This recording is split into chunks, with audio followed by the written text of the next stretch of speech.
আমি প্রথমেই আজকে জাতীয় যুব দিবসের শুভেচ্ছা সবাইকে, যারা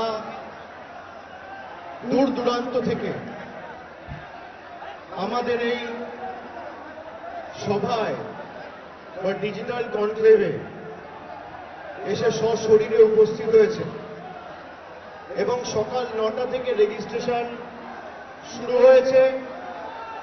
বসো বসো বসো বাপি, তোমরা করবেন, বসো, ওদের অধিকার আছে, বসো বসো বসো। আচ্ছা, শান্ত হতে হবে তো, আমি বলবো কি করে যদি শান্ত না হও?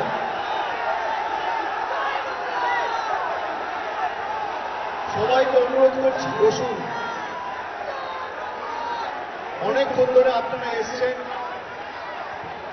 এখন প্রায় বিকেল 4:30 বাজে। সকাল 8:30 9টা থেকে রেজিস্ট্রেশন শুরু হয়েছে, 11টা থেকে আমাদের সভা শুরু হয়েছে। আমি কিন্তু প্রত্যেক মিনিটের আপডেট রেখেছি। দেবাংশু কি বলেছে, এমনকি আমার আসার আগে কিনাঙ্কুর কি বলেছে, দেব কি বলেছে, তারপরে কিভাবে টুইটার ব্যবহার করতে হবে, সোশ্যাল মিডিয়া ব্যবহার করতে হবে, আপনাদের যে প্রশিক্ষণ দেওয়া হয়েছে, আমি কিন্তু পুঙ্খানুপুঙ্খ আপডেট পুরো দিনের, পুরো এই সেশনের সব আপডেট রেখেছি। আমি প্রথমেই আজকের মূল উদ্যোক্তা,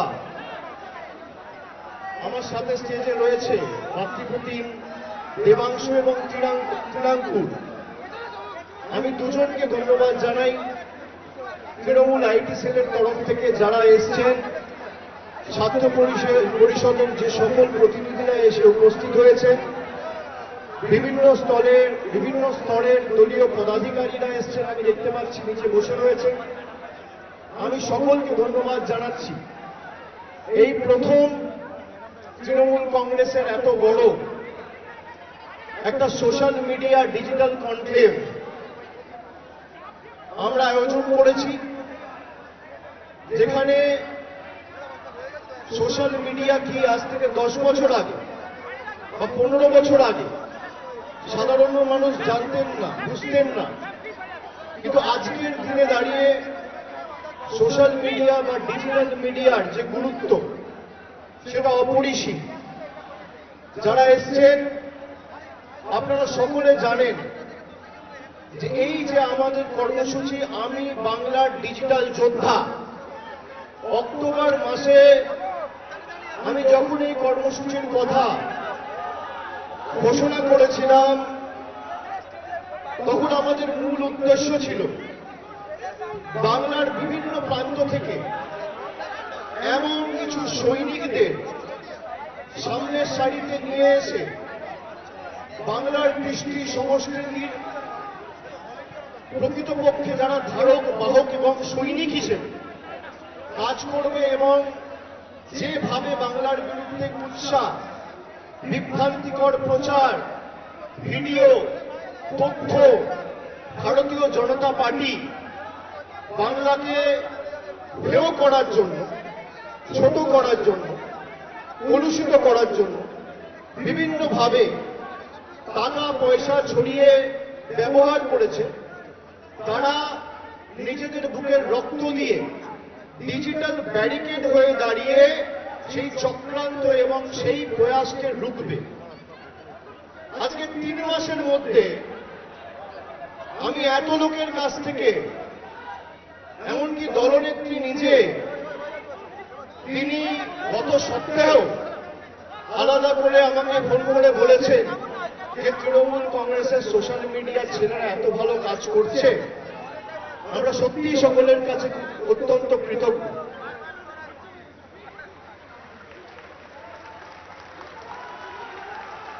তৃণমূল কংগ্রেসের বিজেপির মতো অর্থবল নেই, আমাদের কাছে বিজেপির মতো টাকা নেই, বিজেপির মতো এজেন্সি নেই, বিজেপির মতো নির্বাচন কমিশন নেই,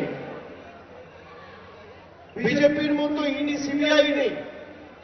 সংবাদ মাধ্যম সরকারের ইতিবাচক কাজ দেখায় না, বিচার ব্যবস্থার একাংশ আমাদের সাথে নেই, টাকা নেই, অর্থবল নেই, কেন্দ্রীয় এজেন্সি নেই, ইলেকশন কমিশন নেই, প্যারামিলিটারি ফোর্স নেই, কিন্তু আছে হাজার হাজার ডিজিটাল যোদ্ধা যারা মুখে রক্ত তুলে খেটে দলের জন্য প্রচার করে চলেছেন সারা দিন।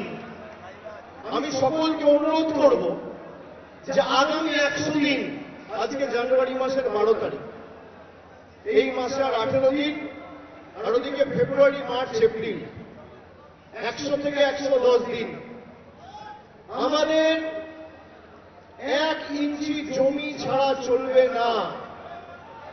এমন মানসিকতা নিয়ে ধারাবাহিকভাবে প্রচার করতে হবে, লড়াই করতে হবে। একটু ফাঁক ফোকর থাকলে বিজেপি মানুষকে ভুল বোঝাবে। আমি কেন আজকে বলছি সোশ্যাল মিডিয়ার দায়িত্ব গুরুত্ব অপরিসীম, তার কারণ আজ থেকে 50 বছর আগে কি 30 বছর আগে যেভাবে নির্বাচন হতো এখন সেভাবে নির্বাচন হয় না। আগে সংবাদ মাধ্যমের একটা ভূমিকা ছিল, সংবাদপত্রের একটা ভূমিকা ছিল, গণতন্ত্রের চতুর্থ স্তম্ভ সংবাদ মাধ্যমকে বলা হতো। আজকে সেই সংবাদ মাধ্যমের প্রতিনিধিরা আপনারা দেখছেন বিজেপির মিছিলে হাঁটছে, স্লোগান দিচ্ছে। এর থেকে লজ্জাজনক কিছু হতে পারে না।